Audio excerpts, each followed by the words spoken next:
Io mon être.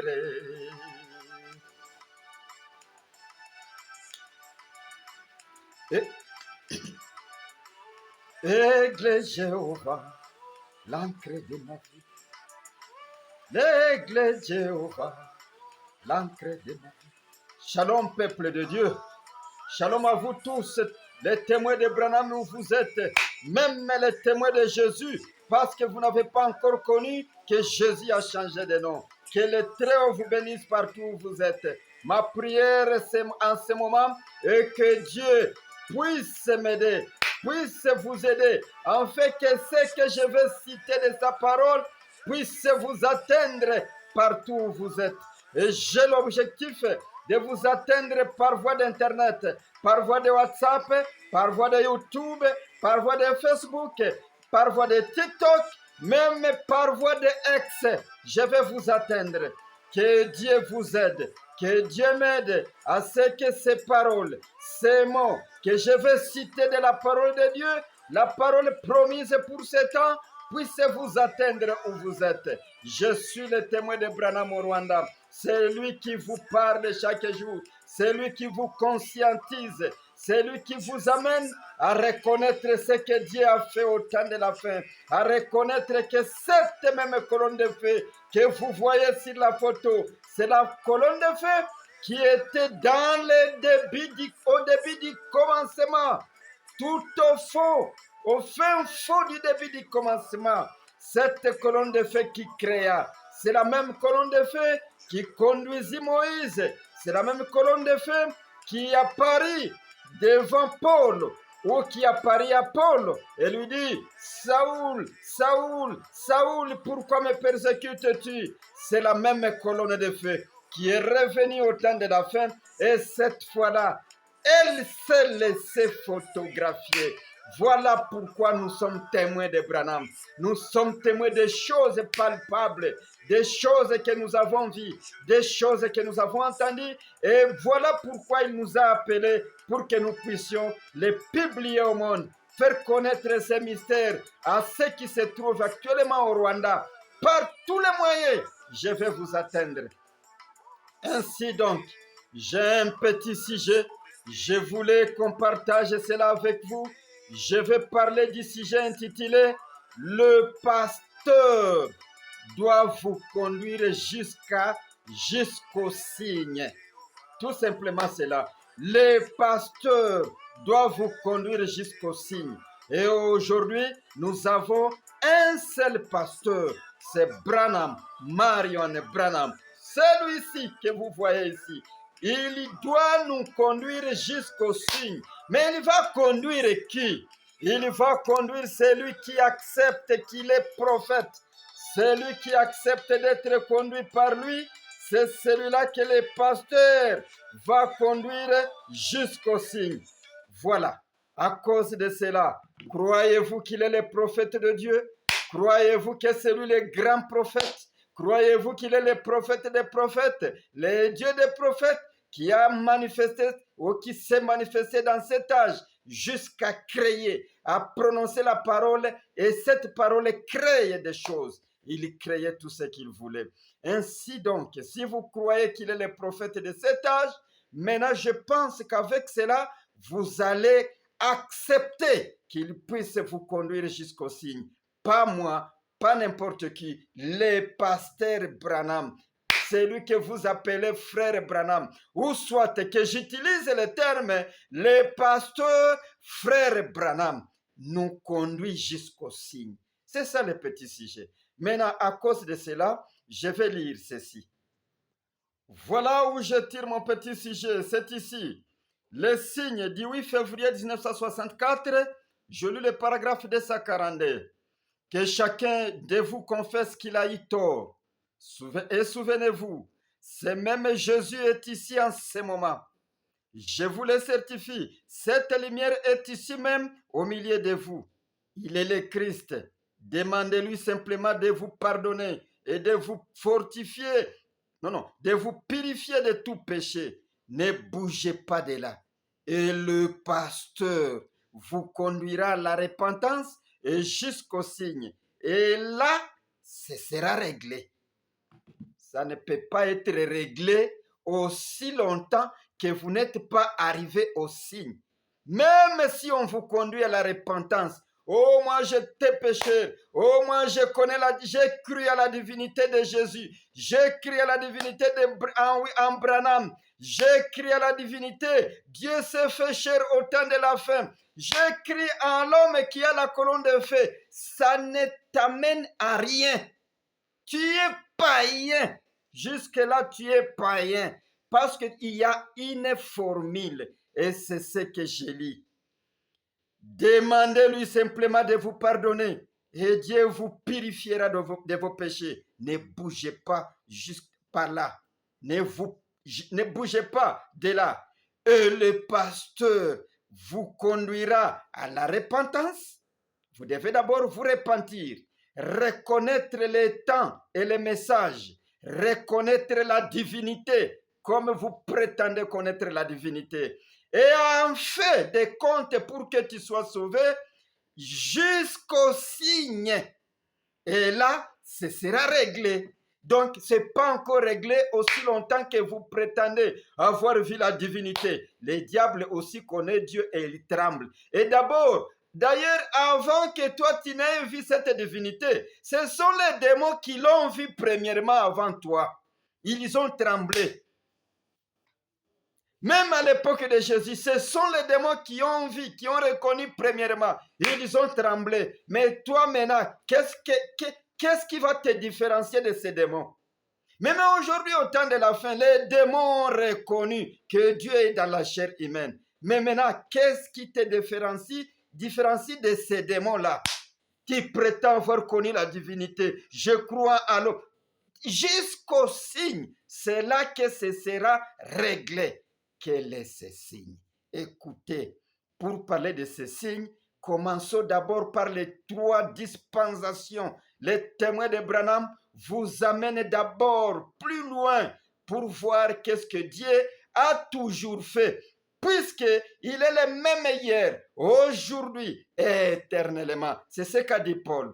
Maintenant, nous sommes dans les lieux célestes, dans l'âge éternel. Qu'est-ce qu'il fait? Qu'est-ce qu'il a fait aujourd'hui de Paul? Qu'est-ce qu'il fait avec Moïse? C'est ça. Quand tu auras compris cela, je pense que tu auras compris comment le pasteur vous conduit au signe. Attention, quand je parle du signe, je ne parle pas de miracle. Non. Moi, je parle du signe qu'il donna à l'époque de Moïse, qu'il donna à l'époque de Jésus, et les signes qu'il donne aujourd'hui, qui est un signe éternel. Si ce fut le cas pour Jésus, si ce fut le cas pour Moïse, pourquoi pas le cas aujourd'hui? Et pourquoi? Si le cas de Moïse, ils ont cru à ces signes, ils se sont mis à l'abri sous ces signes. Si le cas de Jésus, ils se sont mis à l'abri sous ces signes pour leur salvation, leur salut, pourquoi pas aujourd'hui? Écoutez. Définissons d'abord les signes, c'est quoi? Branham a défini les signes. Écoutez, paragraphe 42 jusqu'à 43, les signes prêchés le 28 juin. Le 28 novembre 1963. Paragraphe 42. Suivez, j'ai défini d'abord les signes en utilisant les seigneurs, notre pasteur, le frère Branham. Je lis. Un signe, il a dit, le sang vous servira de signe, de symbole. Un signe, selon le Webster, le dictionnaire Webster, c'est un symbole montrant qu'un prix a été payé. Un signe est un symbole qu'un prix a été payé. C'est comme dans la compagnie des chemins de fer et la compagnie d'autobus. Quand vous y entrez et que vous voulez avoir, vous ne pouvez pas voyager à bord d'un bus ou d'un train à plusieurs endroits grâce à un jeton. Vous achetez votre billet, vous le payez et l'on vous donne un jeton montrant que vous avez déjà payé votre billet. C'est donc ce que vous devez avoir pour avoir accès au tramway ou au train.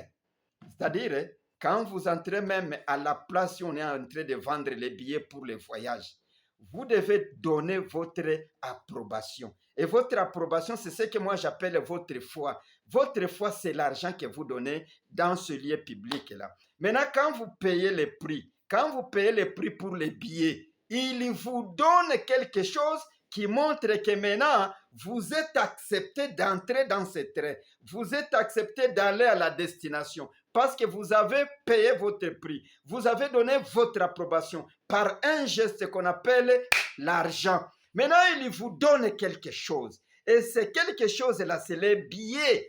C'est ce que le Seigneur appelle un signe. Sans ces billets-là, sans ces signes, vous n'allez pas à la destination. Écoutez encore une autre écriture qui définit les signes, puisque tu ne pourras pas comprendre la suite sans d'abord comprendre le départ. Écoutez, j'ai lu les signes du 3 février 1964, paragraphe 53. 3 février 1964. Ce qui fait la différence entre les croyants et les incroyants. Il y avait ce qui avait été scellé par le royaume de Dieu et ce qui avait été marqué par la marque de la bête. Et ce qui avait été marqué par la marque de la bête ne pouvait pas recevoir le sceau de Dieu. La même chose est en train de se produire aujourd'hui et nous voyons cela. Je remonte un tout petit peu. Ça fait la différence entre les enfants de Dieu, les croyants et les incroyants. Peut-être que ce n'est pas bien compris. J'ajoute une autre écriture. Je lis dans les signes du 8 mars. Du 8 mars, voyons voir la date. Les signes du 8 mars 1964. 8 mars 1964. Voyons voir ce qu'il dit au paragraphe 9. C'est dit ceci. Le signe est la chose qui fait la différence entre l'Égypte et l'Israël. Là, nous sommes dans les temps anciens. Et Israël, les deux nations, c'était tous des êtres humains, mais tous créés par Dieu, tous l'œuvre de Dieu. Mais la différence quant à la sentence de mort a été rendue. La différence entre la vie et la mort, c'était le signe. Vous voyez où nous allons avec ces choses ici. La différence entre la sentence de la mort, entre la vie et la mort, c'était le signe. Et donc, il en sera de même à la venue du Fils de l'homme. Quand il fera sortir l'épouse de l'Église, la différence, ce sera le signe. Maintenant, écoutez attentivement cet après-midi et vous verrez si ce n'est pas vrai. C'est le signe qui fera la différence. Il faut qu'il y ait une différence. Le signe, c'est ça la définition. C'est quelque chose qui montre que la marchandise doit arriver à destination. Vous avez payé le prix par votre approbation de la foi et alors on vous donne un billet. On vous donne un signe qui fera la différence entre ceux qui n'ont pas encore payé les billets et ceux qui ont et toi qui as déjà les billets. Le signe a fait la différence en Égypte, la différence entre deux nations. Tous étaient créés par Dieu, tous étaient des nations de Dieu. Mais Dieu leur donna un signe, le signe de différenciation entre l'Égypte et l'Israël. Lorsque la sentence de la mort était prononcée à ce moment-là, vous savez ce qui s'est passé. Maintenant, aujourd'hui encore, pour qu'il y ait différence entre l'Église de Dieu, les sauvés, les prédestinés, les élus de Dieu, il faut qu'il y ait les signes. Un signe qui fera la différence, puisqu'il y a aussi la sentence de la mort. C'est ce signe-là dont je vais parler. Vous avez compris? Bien-aimés, vous tous qui allez me suivre, qu'il y a une sentence. Il y avait une sentence et qui a fait qu'il y ait un signe. Ce signe qui leur donna la différence, qui les différencie entre les Égyptiens et les Israélites. Et aujourd'hui, c'est la même chose. À vous de me suivre pour savoir quel sera le signe de différenciation que notre pasteur nous a enseigné, les frères Branham. Suivez. Avant d'introduire cela, je vais d'abord vous montrer ce qui se passa dans la première dispensation, c'est-à-dire la dispensation de Moïse, ce qui se passa dans la dispensation de Jésus. Et aujourd'hui, pour que vous puissiez comprendre, il s'agit de quel signe? Moi, je vous dis, je ne parle pas de miracles, parce que mon pasteur m'a dit que les miracles, ce n'est pas ça le signe dont il m'invite à appliquer. Je ne parle pas des prodiges, parce que les prodiges, ce n'est pas ça le signe qu'il me donne pour appliquer. Je vous parle du signe qu'on appelle nom. Un non-signe. Un signe, un non-signe qui met la différence entre deux nations, qui met la différence entre deux croyants. Est-ce que ce nom-là a été donné à l'époque de Moïse? Est-ce que ce nom-là a été donné à l'époque de Jésus? Est-ce que ce nom, chaque fois que Dieu apparaît dans une dispensation, il lui donne un nom qui met la différence? Et qu'en est-il au temps de la fin? Là où il dit qu'il va nous donner un signe éternel. Suivez, je commence d'abord par l'époque de Moïse. Je lis, pour commencer à introduire ce que je vous dis, je lis d'abord dans La Voix du Signe, prêché le 21 mars 1964. Je commence par le paragraphe 99. Je lis ceci. Mais un prophète est un signe. Un prophète est un signe. La Bible dit ici, et de quoi est-il le signe? Il est le signe qui montre que sa parole est sur le point de s'accomplir, d'être accomplie par la voix du signe de ce prophète. Un prophète, c'est un signe. Un prophète, il faut bien comprendre la chose. Un prophète, c'est un signe qui montre que la sentence doit s'accomplir. Je vous dis ceci par le Seigneur Branham. Remarquez, la venue d'un prophète est un signe avertisseur d'un jugement imminent. Le saviez-vous? S'il y a un prophète dans le pays, alors le jugement est sur le point de s'abattre. C'est d'abord un signe. Ce n'est pas ce signe-là dont je vous parle. Moi, je vous parle du signe non. Un non séparateur qui sépare des nations, qui sépare des croyants. Maintenant, ici, le Seigneur nous dit, les pasteurs, il nous montre que quand il y a présence d'un prophète dans une génération, dans un âge, c'est un signe qu'il y a le jugement qui doit s'abattre. Ce n'est pas ça, c'est dont je vous parle. Je vous préviens.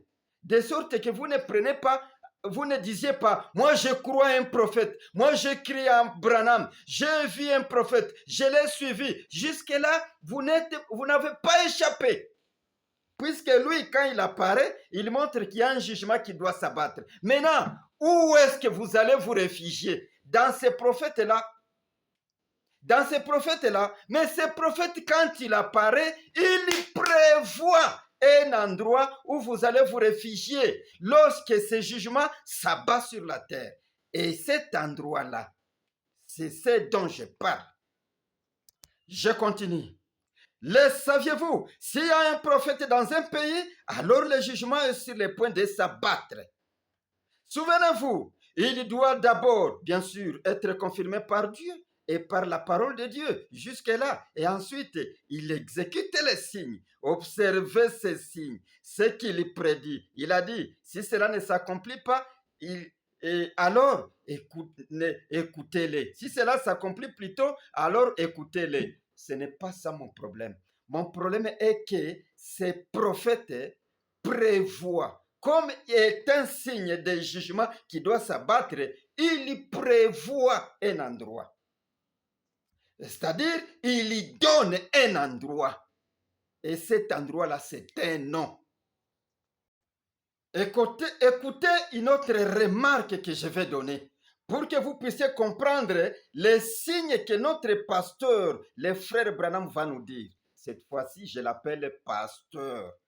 C'est ce qu'il a dit. Écoutez, je lis les signes du 1er septembre 1963. Je commence par le paragraphe 184. Je suis en train d'acheminer pour que vous puissiez comprendre que les signes dont je vous parle, que le pasteur nous a dit, c'est les noms.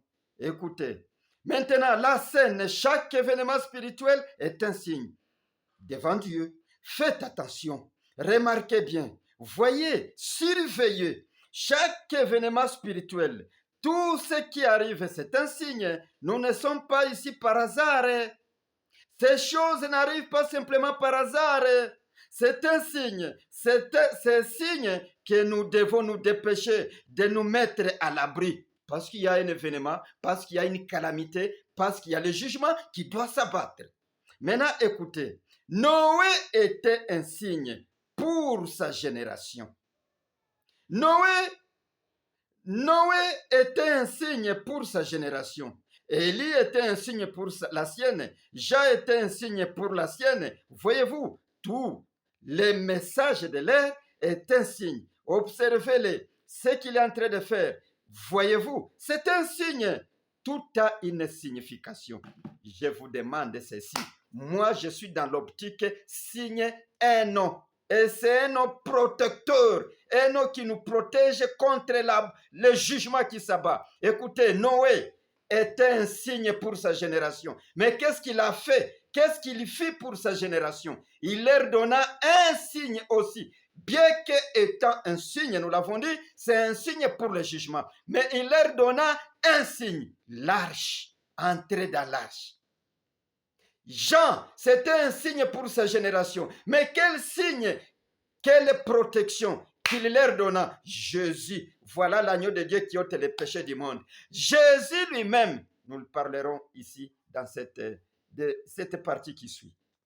Maintenant, comme vous avez compris, ce qui vous mettez dans l'ambiguïté, et c'est ce que les gens vous disent aujourd'hui, parce que leur pasteur voulant échapper les signes. Et voilà pourquoi je vous dis que ce sont des faux enseignants, des ministres intellectuels, des intrus dans ces messages. Je l'ai dit et je le dirai toujours. Voilà, quand ils cherchent à échapper les signes, ils vous disent, mais Noé aussi était un signe, Élie était un signe, Jésus était un signe, Jean était un signe. Mais retenez ceci, vous qui allez écouter ça. Je cite Branham. Noé était un signe, mais il leur donna l'arche. Jean était un signe, mais il leur présenta Jésus.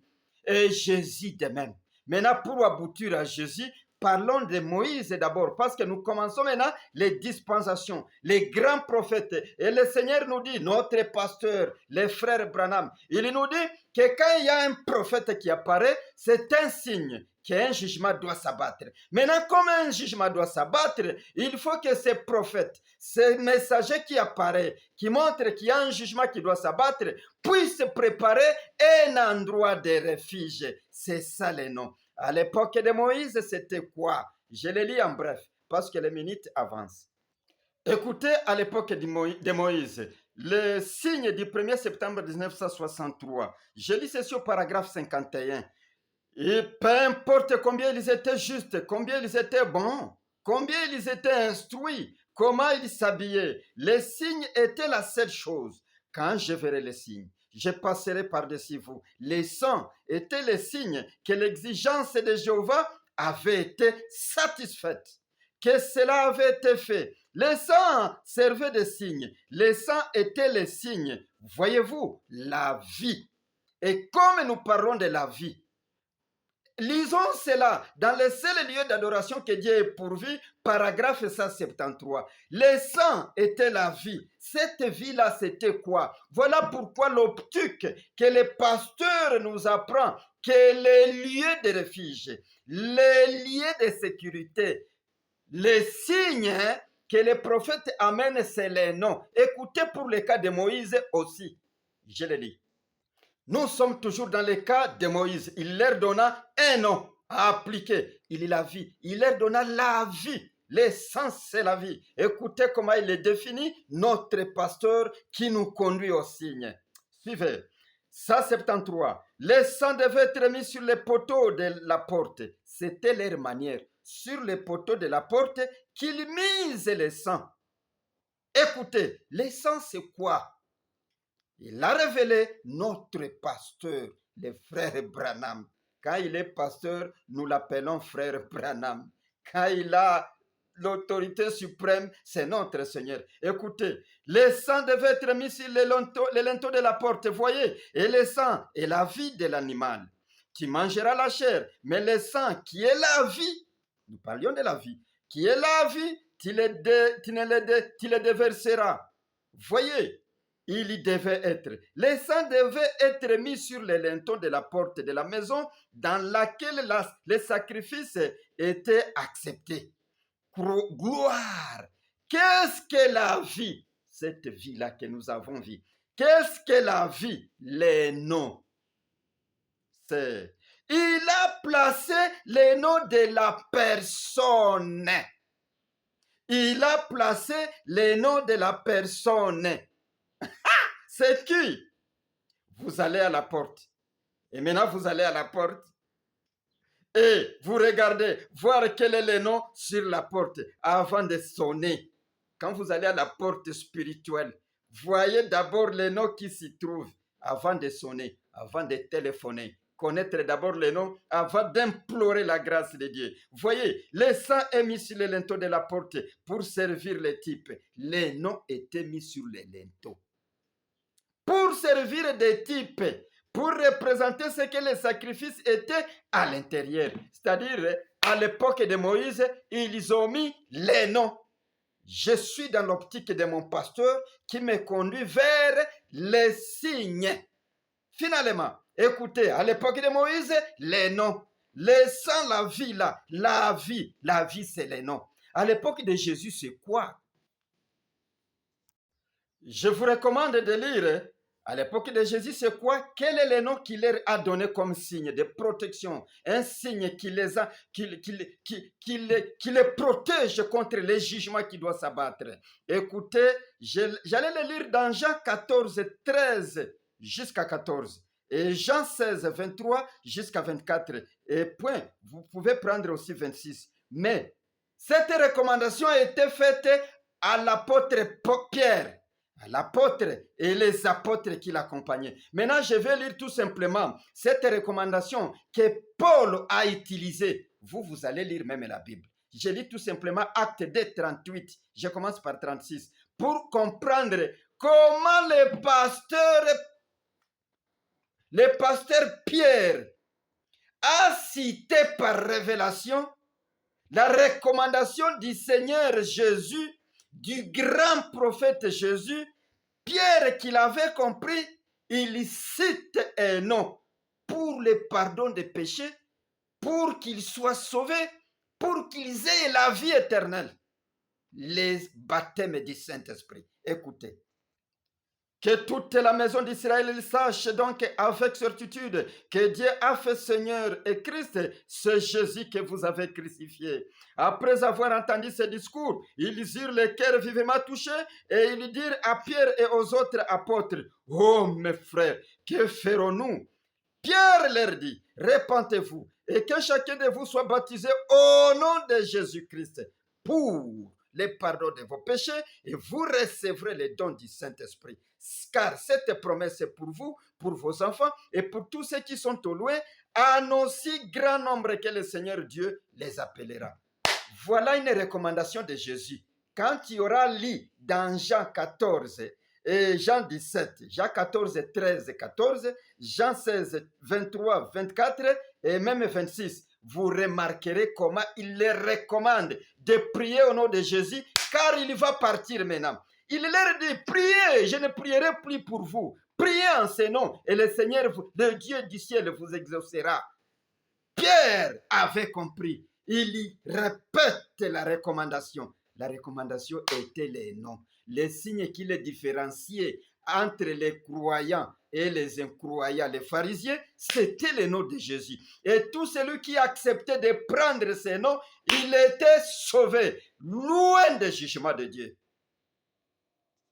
Vous remarquerez même l'apôtre Paul qui a vu la colonne de feu, à qui la colonne de feu est apparue. Cette colonne de feu lui donna une recommandation d'aller chez Ananias. Quand Ananias le vit, par inspiration, il lui dit, tu dois être baptisé dans le nom de Jésus-Christ pour qu'il te pardonne et que vous ayez le don du Saint-Esprit. Alors ce qui est en vous doit s'allumer.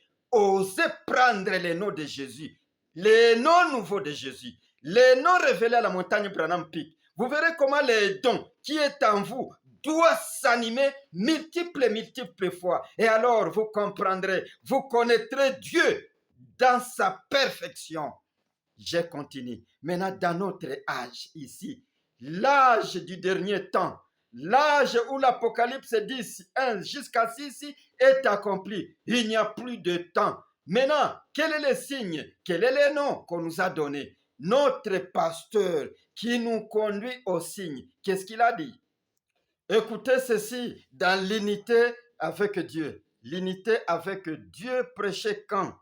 L'unité avec Dieu, paragraphe 205, sans pour autant tarder. Si Dieu a donné un signe à Moïse, à Israël, un prophète oint, la colonne de feu. Il a donné un signe à Abraham. Il a donné un signe à Israël. Il a donné un signe aux disciples. Les mêmes signes, chaque fois, les mêmes signes, la colonne de feu. C'est-à-dire quoi? Si Dieu a donné le signe à Moïse, il a donné le signe aux disciples. Et aujourd'hui, la même colonne de feu est revenue. C'est-à-dire la même colonne de feu est venue avec les mêmes exigences. Vous n'allez pas échapper si vous ne vous cachez pas dans les signes que Dieu nous a donnés. Et donc, notre pasteur, après avoir révélé tous les mystères de la Bible, tous les mystères écrits, il nous a donné les signes.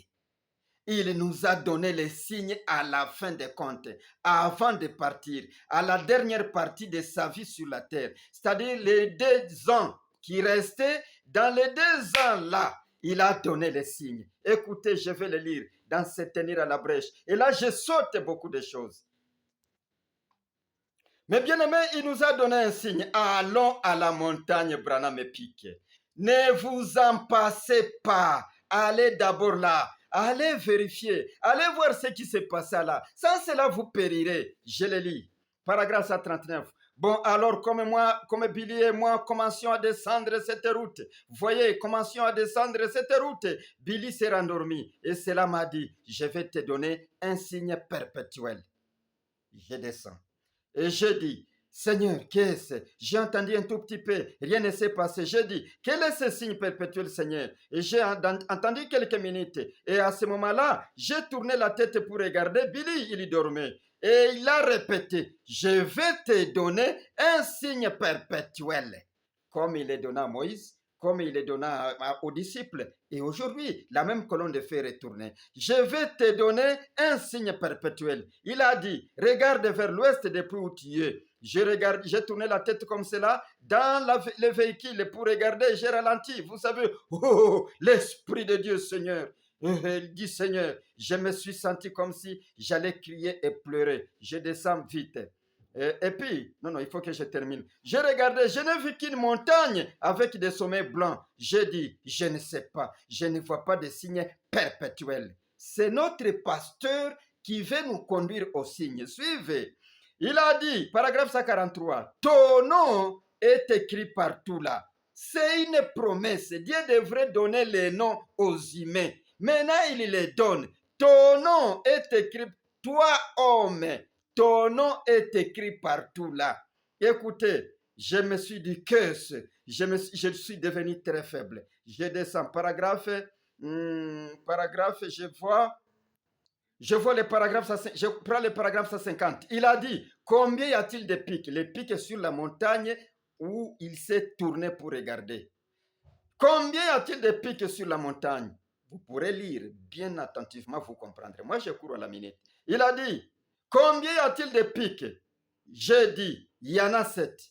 Combien y a-t-il de lettres en ton nom? B-R-A-N-H-A-M. M-A-R-R-I-O-N. B-R-A-N-H-A-M. Là, c'est épelé. Moi, je les reprends. Branham, Marion Branham. Ça, c'est un nom écrit à la montagne Pic. Vous pouvez prendre ça à la légère, mais suivez ce que le pasteur veut nous dire. C'est où le pasteur nous amène. Il nous amène vers les signes. Suivez ceci. Je suis en train de sauter beaucoup. Je sais que vous lirez ça attentivement. Paragraphe 155. Après lui avoir montré les noms dans la montagne ou sur la montagne, après lui avoir montré le Seigneur, notre pasteur qui nous conduit au signe, il a dit, Branham, Marion Branham Anepela.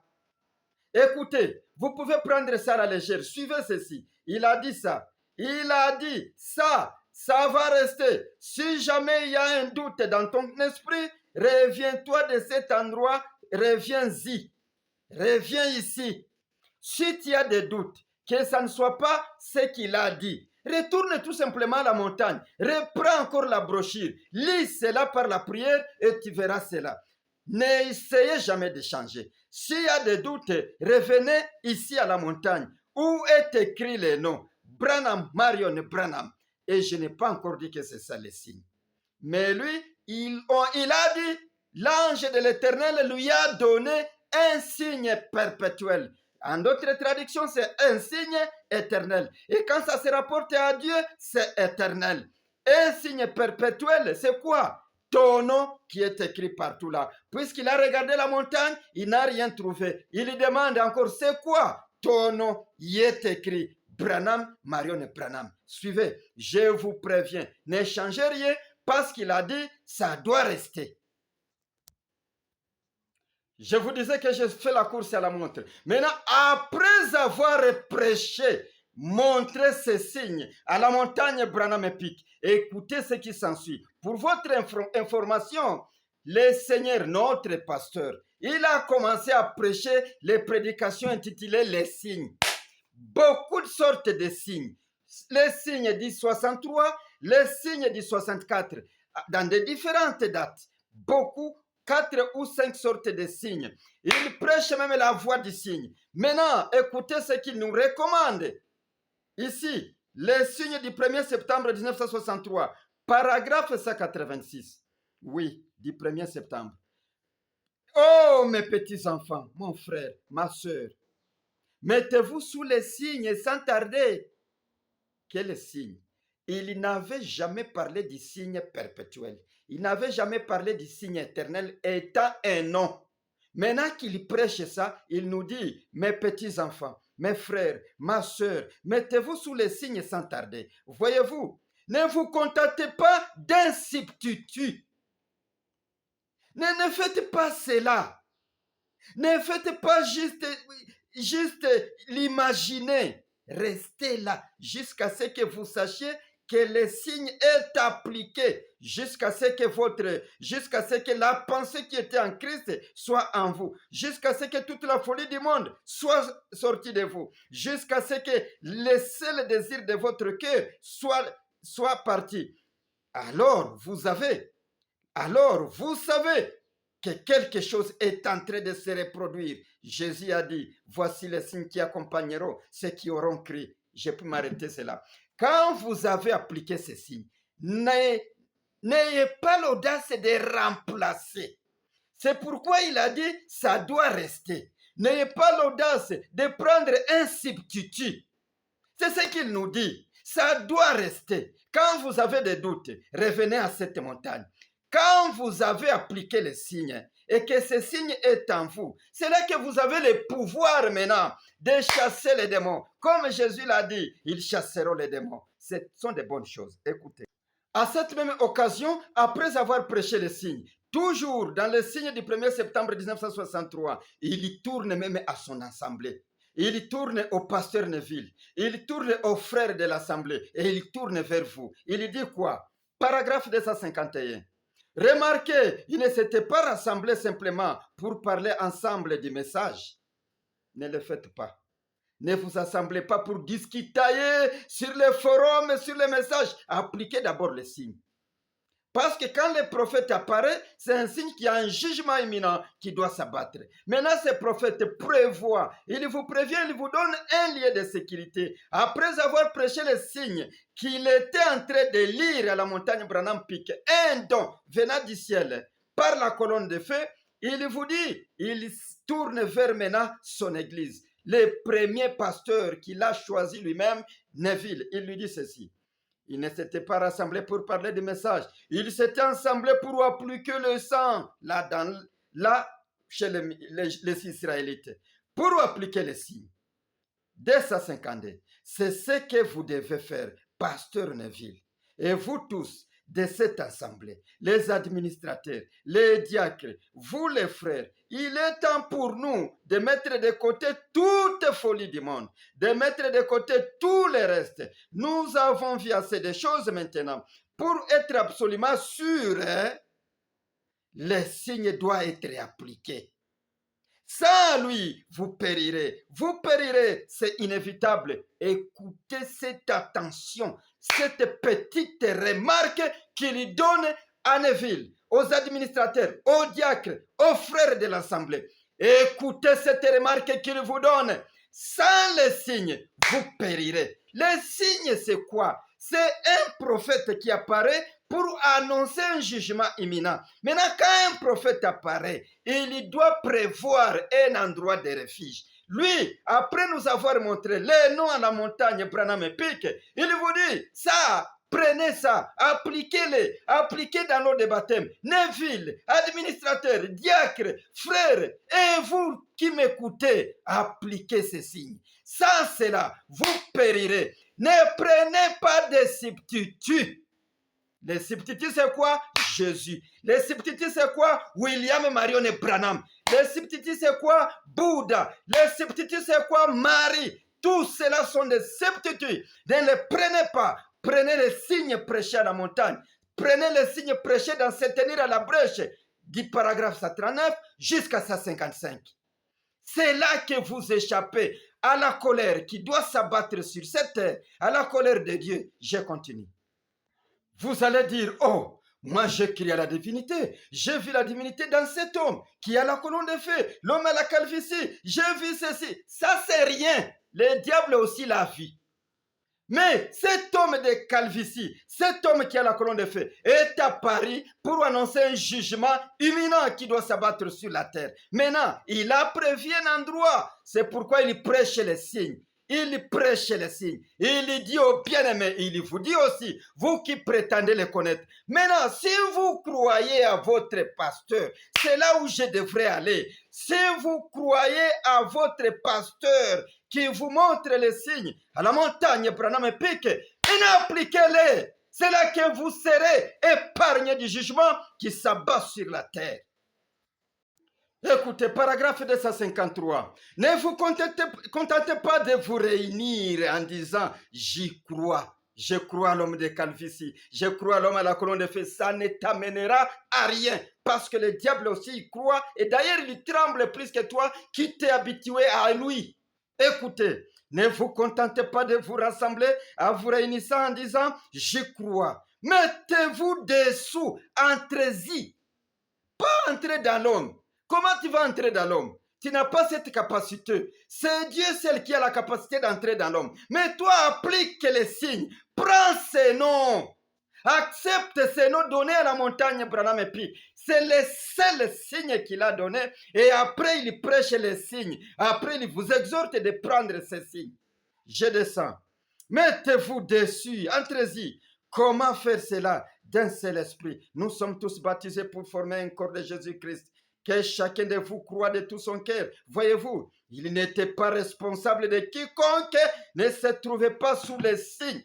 Là, en Égypte, il n'était pas responsable de quiconque ne se trouvait pas sous les signes. Il était frappé. Et aujourd'hui, il n'est pas responsable de celui qui se moque du signe éternel qu'il a donné à la montagne Branham et Peak. Il n'est pas responsable de toi. Quand tu vas dire, je crois à l'homme qui a la calvitie, je crois à l'homme qui a la colonne de feu, j'ai vu les miracles, les discernements, c'est mon Dieu. Et tu chantes là, William Marion Branham, mon Dieu, tu es tombé, tu vas être péri. Tu dois périr parce que tu te moques des signes là, des signes donnés à la montagne Branham Peak. Réalisez qu'après avoir donné ces signes, il commence à prêcher maintenant les signes. Il commence à exhorter Neville, à exhorter les diacres, les administrateurs, les témoins de Branham même au Rwanda. Il les exhorte de prendre les signes. Précipitez-vous pour vous plonger dans l'eau, afin que vous portiez les signes éternels. Et là, vous serez couverts contre ce jugement qui doit s'abattre. Je vous préviens, il a dit notre pasteur, il nous prévient qu'un jugement imminent doit s'abattre sur la terre. Où allez-vous? Où est-ce que vous allez-vous vous cacher? Le nom de l'Éternel qu'il donne à la montagne Branham Peak, c'est un signe éternel. C'est un signe. Là où les justes s'y réfugient et ils sont en sécurité. Il vous a recommandé, ne changez pas, ça doit rester. Et il vous a recommandé, ne prenez pas de substituts. Ne prenez pas William Marion Branham. Ne prenez pas William Branham. Ne prenez pas Bill. Oh, il a dit, quand il sera à la rivière, appelle tout simplement Bill. Tu es fichu, il ne t'écoutera pas. Il a donné les signes à la fin de sa vie. C'est ça ce que tu dois appliquer. Je suis en train de partir. Il a dit, c'est la fin de mon voyage. Appliquez les signes. Il y avait beaucoup de choses que j'allais vous dire, mais le temps. Écoutez la dernière recommandation de notre Seigneur pour terminer. Je le lis dans les signes du 8 mars 1964. Il dit ceci. Quand vous allez maintenant prier, puisque vous avez accepté ce qui se passe à la montagne Branham Peak, puisque vous avez reconnu qu'après cela, il a commencé à nous exhorter en prêchant les signes, il a dit ceci. Écoutez, paragraphe 132. Alors, quand nous prions, nous devons pouvoir présenter les signes avec nos prières. Quand vous priez, emballez vos prières dans les signes éternels qu'il a donnés. C'est moi qui ajoute. Maintenant, ne manquez pas cela, surtout pas ça. Quand vous priez, vous devez avoir les signes pour couvrir votre prière. Si vous n'en êtes pas là, priez jusqu'à ce que les signes viennent. Car vous n'avez pas la promesse d'être exaucé. Vous voyez, on peut s'arrêter là. Quand vous priez, prenez vos prières, mettez dans l'enveloppe qu'on appelle les signes. Mettez dans l'enveloppe qu'on appelle les signes éternels. Maintenant, quand vous l'aurez emballé dans les noms Branham, Marion et Branham, maintenant envoyez à Jéhovah, envoyez à la colonne de feu, envoyez à Dieu et vous verrez que vous ne serez pas exaucé. Dans le cas contraire, vous ne serez pas exaucé parce que vous n'avez pas une autre promesse. La promesse est de emballer tes prières dans les signes éternels. Il continue, car vous n'avez pas la promesse d'être exaucé. Vous voyez, vous devez d'abord avoir les signes. C'est le prix d'achat, votre foi pour les croire. Croyez aux signes, ce qui est donné à la montagne Branham Peak. Maintenant, après l'avoir cru, appliquez-les dans vos prières. Paragraphe 135, il dit quoi? Si j'ai encore le temps de le lire. Alors, quand nous prions, nous devons pouvoir présenter les signes avec nos prières. C'est-à-dire demander en ce nom Branham, Marion Branham. C'est le signe éternel. Dieu ne l'a pas donné pour rien. Et il a dit ne prenez pas une autre substitut. Il a dit ne changez pas cela, ça doit rester. Maintenant, quand vous priez, vous devez présenter ces signes-là avec nos prières. Comme je le disais là, croire pour vous-même et appliquer les signes à toute la famille. Comme en Égypte, à Jéricho et dans les actes 16 et 31. Qu'est-ce qui s'est passé en Égypte? Toute la famille était sous les noms de quelqu'un. Qu'est-ce qui s'est passé à Jéricho? Toute la famille de la Rahab sous la file cramoisie. Le fil cramoisi, c'est les noms, les sangs, les rouges. Qu'est-ce qui s'est passé pour les disciples? Tous disciples étaient sous les noms.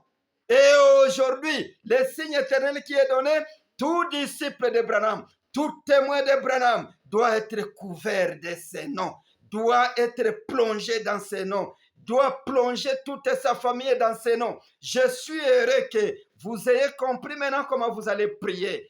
Voilà pourquoi je bénis, je salue tous les témoins de Branham qui sont couverts par ces signes, qui enveloppent leurs prières dans ces signes. Et je vous exhorte aussi d'envelopper vos prières dans les signes éternels que Dieu, notre pasteur, nous a montré. À quoi notre pasteur nous a conduit. Dites-moi s'il nous a conduit à un autre nom. Dites-moi s'il y a des montagnes. Une montagne pour William Marion Branham et une montagne pour Branham Marion Branham.